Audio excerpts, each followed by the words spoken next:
Hello guys, कैसे हैं आप लोग। उम्मीद है आप लोग फिट होंगे, ज़बरदस्त होंगे, मज़े में होंगे, बढ़िया होंगे और बढ़िया तरीके से हमारे रिएक्शंस को एंजॉय कर मेरा रहे नाम है होंगे तलहा। इसमें तो मोसिंगास गाइस, रमन सागर श्री कृष्णा एपिसोड नंबर 151 का पार्ट नंबर वन लेकर आ जो चुके गाइस हैं लास्ट गाइस। पार्ट था, लास्ट एपिसोड थी, वो बहुत ही इंटरेस्टिंग, अमेजिंग और कमाल की और थी। लास्ट में तलहा भैया हमें ये भी इस तरह फील हुआ जिससे शायद अब अर्जुन का हृदय स्थिर हो स्थिर गया, हो बट गया हमें अभी इस चीज़ की श्योरिटी नहीं नहीं है है। कि अभी भी हुआ या नहीं हुआ। बट अब उनके रिएक्शन से ऐसा लग रहा था कि शायद उन्होंने कृष्णा जी की बातों को ऑब्जर्व करना शुरू शुरू कर कर दिया दिया है। है। और शिव जी का कहना ये था कि जिसने भी ये ज्ञान हासिल कर लिया, मतलब कि जिसने भी इसको समझ लिया, वो इस संसार में कभी भी किसी तकलीफ से नहीं गुजर पाएगा और अपने तो तलहा कर्तव्य का भी भाई पालन कर अभी भी पाएगा। स्क्रीन पे रमन सागर जी नज़र आ रहे हैं। हाँ, माइट भी कोई नया टॉपिक या कुछ फॉरवर्डिंग देखते हमें हैं क्या देखने को मिलने जा रही ज्ञान है। गीता का कंटिन्यू होगा या फिर कुछ और टॉपिक चलते हैं वीडियो की देखने को तरफ, मिले। देते हैं रिएक्शन। गीता के बारे में वैष्णवी तंत्रसार नामक ग्रंथ में एक बड़ा सुंदर श्लोक लिखा है। सर्वोपनिषदो गावो दोग्धा गोपाल नंदना पार्थो वत्स सुधी भोक्ता दुग्धा गीतामृतं महत। अर्थात सारे उपनिषद गौवें हैं। उन शास्त्र रूपी गौओं के स्तनों से जो ज्ञान रूपी दूध निकला है वही गीता है। और इस गीता रूपी दूध को दोहने वाला ग्वाले का पुत्र कृष्ण है। अर्जुन बछड़ा है जो कृष्ण रूपी ग्वाले की मदद से गीतामृत रूपी दूध पी रहा है। वास्तव में गीता ज्ञान, भक्ति और कर्म की एक गंगा है जो युगों युगों से इस धरती पर बह रही है। गीता की उत्पत्ति एक बड़े ड्रामेटिक मोमेंट में हुई थी। ये वो क्षण था जब कौरवों और पांडवों की महान सेनाएं युद्ध के लिए कुरुक्षेत्र के मैदान में एक दूसरे के सामने आकर डट गई थी और पांडवों के सर्वश्रेष्ठ योद्धा अर्जुन ने अचानक युद्ध करने से इनकार कर दिया था। ये बड़ी मोमेंट थी मोहसिन भाई। इसी ड्रामेटिक या ड्रामाई क्षण के आधार पर ही गीता की सारी फिलॉसफी और सारे ज्ञान का महल खड़ा किया गया है।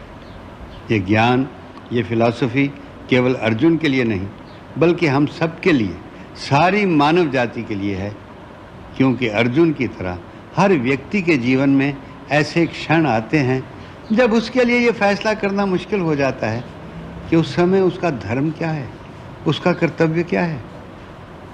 इसलिए ज्ञानियों का कहना है कि हर प्राणी के जीवन में जो कर्तव्य क्षेत्र है वही उसका कुरुक्षेत्र है।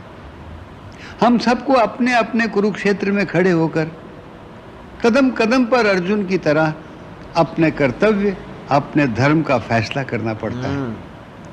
अर्जुन कायर नहीं था, उसने हजारों लड़ाइयां लड़ी थी, परंतु कुरुक्षेत्र में अज्ञान, ममता और मोह के कीचड़ में फंसकर वो किंग कर्तव्य विमूढ़ हो गया था।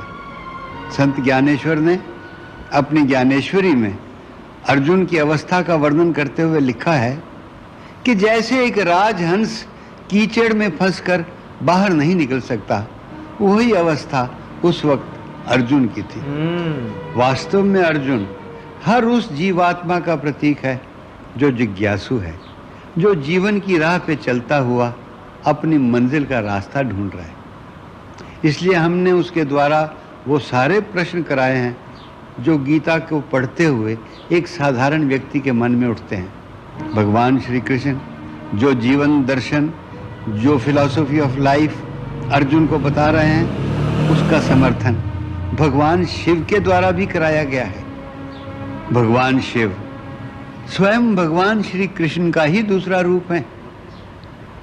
उनके मुखारविंद से न केवल कुछ गूढ़ विषयों की सरल व्याख्या करने का मौका मिलता है, बल्कि उनके द्वारा कुछ वो बातें भी कही जा सकती हैं जो गीता के अलावा दूसरे उपनिषदों में लिखी गई हैं और गीता की फिलॉसफी की पुष्टि करती हैं।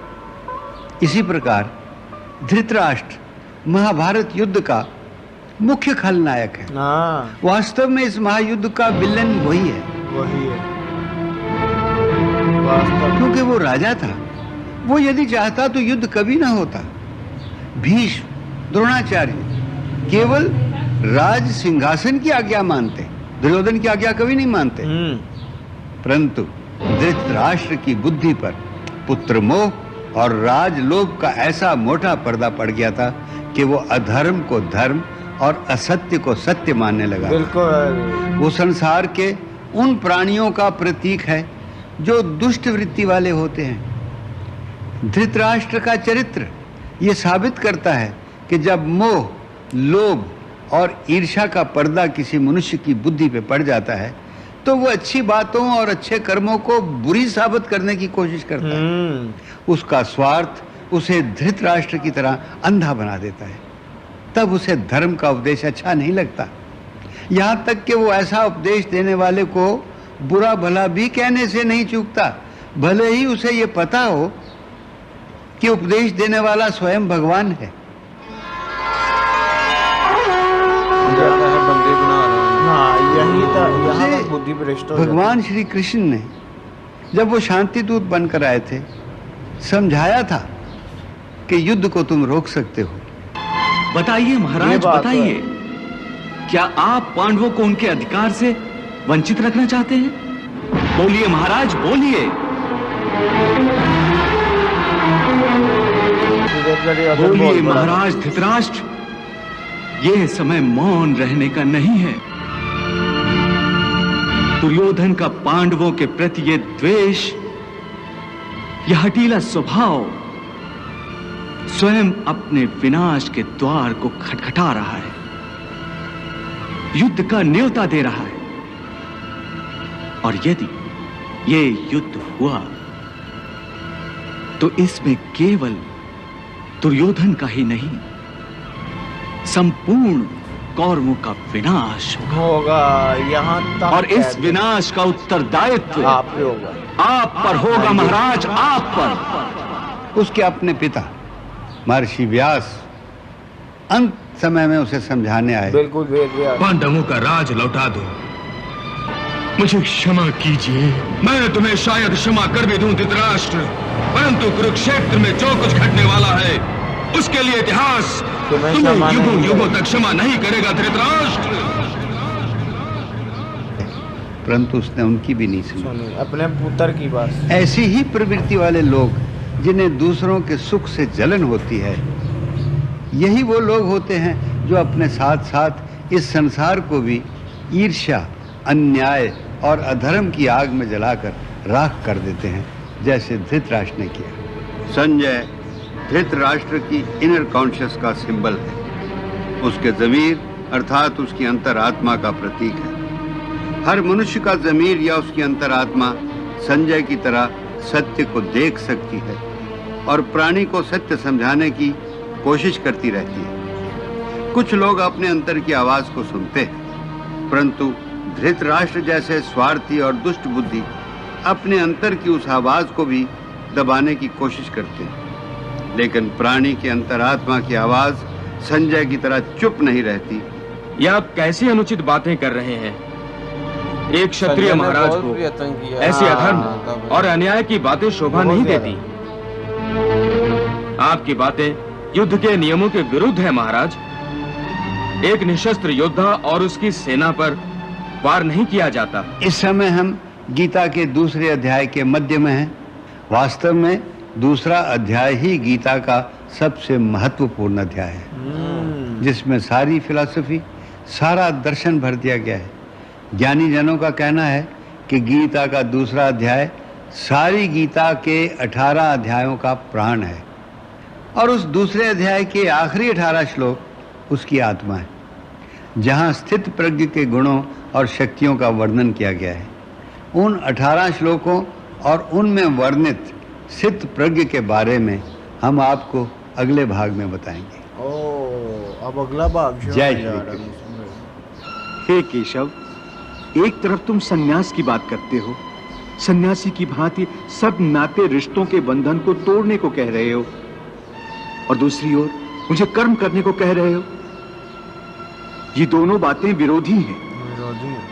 तुम जानते हो कि मनुष्य जब कोई कर्म करता है तो उस कर्म का कोई कारण होता है, कोई प्रेरक होता है जिसकी प्रेरणा से मनुष्य कर्म करता है।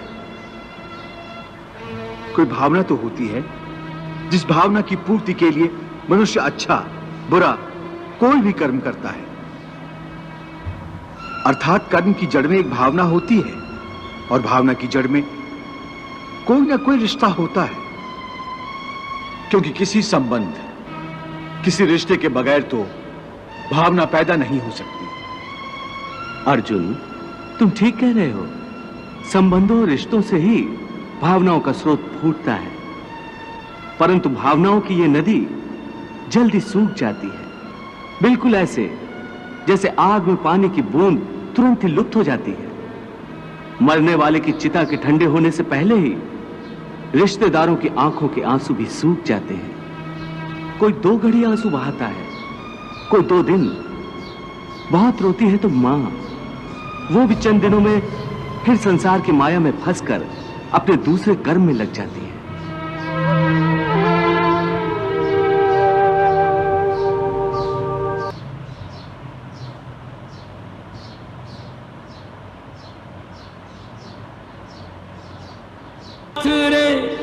संग तेरे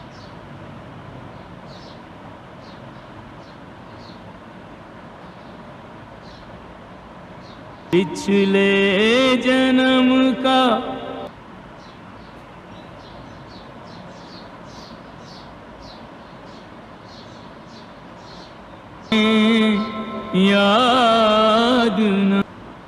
याद ना आए, ये बात तो है।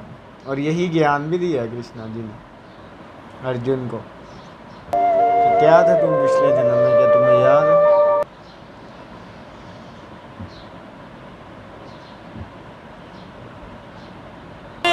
विस्मृति का वरदान। तो गाइज यहाँ ख़त्म हुआ ये पार्ट। तो शुरू जब ये हुआ तो रमानंद सागर जी हमें देखने को मिले और उन्होंने बताया सारा कि जो कृष्णा जी ने गीता का ज्ञान अब तक दिया है वो अभी मतलब कि एक हिस्सा हुआ है, अभी उसका दूसरा हिस्सा बाकी है। जैसे कि एक शरीर और आत्मा का, जैसे कि एक शरीर के बारे में भी बताया है और उसकी आत्मा के बारे में भी बताना है। और उन्होंने कहा कि जितना ज्ञान है गीता ज्ञान में इसके तलब इसके टोटल 18 चैप्टर्स। हाँ जी, 18 चैप्टर में से बोला गया कि ये दूसरा चैप्टर है, ये सबसे इम्पोर्टेंट चैप्टर बताया गया कि ये 18 चैप्टर्स का खुलासा कह लें। और सबसे ज़्यादा मतलब कि जान कह लें या फिर वो पावर कह लें, वो इसी चैप्टर के अंदर ही है। और अर्जुन को जैसे कि बताया गया कि पिछले जन्म के बारे की बात हो रही थी कि क्या तुम्हें पिछले जन्म का कुछ याद है। कहते अगर तो तुम्हें याद है तो तुम मुझे बताओ। कहते इसी तरह तुम इस जन्म का भी सब कुछ भूल जाओगे। और क्या पता जिनके लिए तुम रुक रहे हो, अभी अपना गांडीव छोड़ा तुमने, वो अगले जन्म में वो तुम्हारे दुश्मन हो, तुम उनको मारने में लगे हो। एक और बात जो इस वीडियो से पॉइंट रेज हुआ ना, वो बड़ा इंपॉर्टेंट पॉइंट था। जैसे हम कह रहे थे और बहुत से हमारे व्यूअर्स भी यही कह रहे थे कि ये कुरुक्षेत्र का युद्ध हुआ, इसकी मेन वजह वो द्यूत सभा बनी थी। द्यूत सभा तो बनी थी। अब साथ ही साथ हमें ये वाले एपिसोड में जानने का बोला कि असल वजह जो इस युद्ध की थी वो महाराज धृतराष्ट्र थे। और आने वाले समय तक, अंत समय तक धृतराष्ट्र को ही माना जाएगा इसकी वजह। और जैसे कि आपने देखा भगवान वेद व्यास जी ने प्रयत्न किया और सबसे बड़ी बात तो कृष्णा जी ने किया यार, जब वो शांति दूत बन कर गए। इससे बड़ी बात क्या थी, उन्होंने अब 5 केवल गांव मांग लिए। इतना बड़ा इंद्रप्रस्थ पूरा राज्य जब के बात हुई थी कि हम आपको देंगे, लेकिन नहीं दिया, इनकार कर दिया। उन्होंने केवल 5 पांडवों के लिए 5 गांव मांगे, उस पर भी नहीं दिया और बंदी बनाने का प्रयत्न किया। तो ये वजह सारी वही थी। तो गाइस देखना ये है कि अब नेक्स्ट कौन सा चैप्टर शुरू होने वाला है, ये तो नेक्स्ट पार्ट में ही पता चलेगा। मिलते हैं नेक्स्ट वीडियो पे। Love you India.